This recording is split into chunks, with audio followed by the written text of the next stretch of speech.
आज हम इतिहास के सबसे मशहूर चेहरों में से एक जीसस क्राइस्ट की कहानी पर बात करने वाले हैं।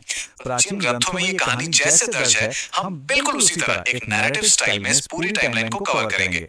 तो सबसे बड़ा सवाल यही है कि एक साधारण से बढ़ई ने आखिर पूरे इतिहास का रुख कैसे बदल दिया। ये इस कहानी का सबसे बड़ा मिस्टीरियस एलिमेंट है।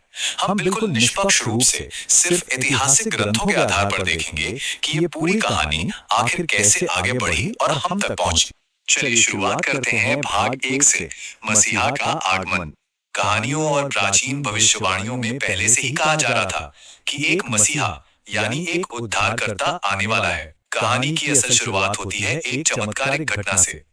ग्रंथों के मुताबिक गैब्रियल नाम की एक फरिश्ते ने मैरी को दर्शन दिए। उसने बताया कि उनके यहाँ एक पवित्र बच्चे का जन्म होगा जिसका नाम होगा जीसस। उस वक्त मैरी की सगाई जोसेफ नाम के एक व्यक्ति से हो चुकी थी। तो यहीं से इस पूरे नैरेटिव की नींव पड़ती है। अब यहाँ की सेटिंग देखिए जो बहुत ही दिलचस्प है। जोसेफ और मैरी को बेथलेहम जाना पड़ा, लेकिन सरायों में कोई जगह नहीं थी। इसलिए जीसस का जन्म एक अस्तबल यानी जानवरों के बाड़े में हुआ, बिल्कुल साधारण तरीके से। पर ग्रंथों के अनुसार वो रात साधारण बिल्कुल नहीं थी।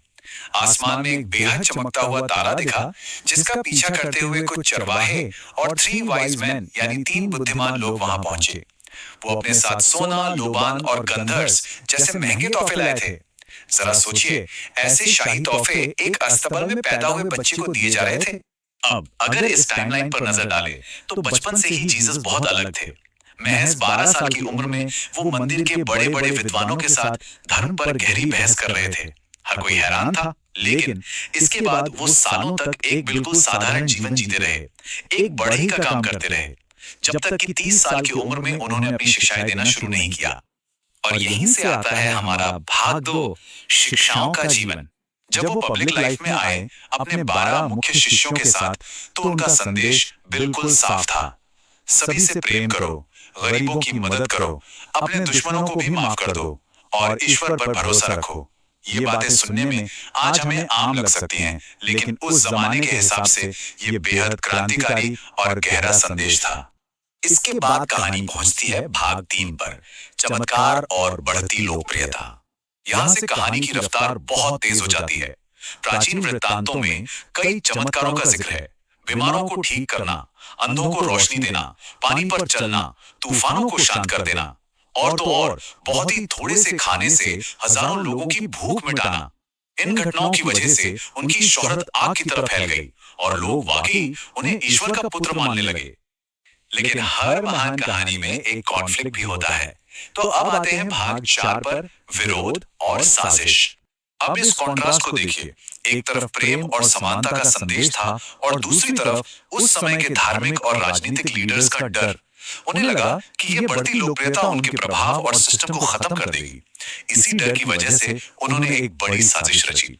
और सबसे ट्रैजिक बात यह है कि जीसस के अपने ही एक शिष्य जूडस ने पैसों के लालच में आकर उन्हें धोखा दिया और पकड़ाने में मदद की। गिरफ्तार होने से ठीक पहले उन्होंने अपने शिष्यों के साथ एक आखिरी भोजन किया जिसे द लास्ट सपर कहा जाता है। इतने भारी तनाव और खतरे के बीच भी उन्होंने अपने फॉलोअर्स को यही सिखाया कि वे एक दूसरे से प्यार करें और अपना विश्वास कभी न खोएं। इसके बाद उन पर मुकदमा चला और अंततः उन्हें क्रॉस यानी सूली पर चढ़ाने की दर्दनाक सजा दी गई। लेकिन इस एक्सट्रीम पीड़ा के बीच भी उनके आखिरी शब्द क्या थे? हे पिता, इन्हें माफ कर देना, क्योंकि ये नहीं जानते हैं कि ये क्या कर रहे हैं। सूली पर होते हुए भी सिर्फ क्षमा की बात। क्रिश्चियनिटी में इस घटना और इन शब्दों को बेहद पवित्र माना जाता है। पर कहानी यहाँ खत्म नहीं होती। चलिए चलते हैं आखिरी हिस्से, भाग 5 पर, पुनर्जीवन और ग्लोबल लेगेसी। सूली पर चढ़ाए जाने के बाद जो हुआ उसे ग्रंथों में सबसे बड़ा चमत्कार माना जाता है, रिजरेक्शन यानी पुनर्जीवन। मौत के ठीक 3 दिन बाद जीसस फिर से जिंदा हो गए। उन्होंने अपने शिष्यों को दर्शन दिए और फिर स्वर्ग चले गए। आज पूरी दुनिया में जो ईस्टर का त्योहार इतनी धूमधाम से मनाया जाता है ना, वो पूरी तरह से इसी घटना पर आधारित है। और इसका इम्पैक्ट देखिए, लाखों लोग, बल्कि आज तो गिनती अरबों में है। आज क्रिश्चियनिटी दुनिया के सबसे बड़े धर्मों में से एक है। ये करोड़ों अनुयायी आज भी जीसस क्राइस्ट को प्यार, शांति और माफी का सबसे बड़ा प्रतीक मानते हैं। तो इस एक्सप्लेनर को खत्म करने से पहले जरा इस बात पर गौर कीजिए। हजारों साल पहले आए एक साधारण से टीचर की कहानी आज के इस मॉडर्न वर्ल्ड की नैतिकता और हमारे एक्शंस को कैसे गाइड कर रही है। एक अस्तबल में पैदा हुए व्यक्ति ने जो माफी और इंसानियत का संदेश दिया, उसने वाकई इतिहास की दिशा बदल कर रख दी। इस ऐतिहासिक सफर में हमारे साथ जुड़ने के लिए शुक्रिया। इस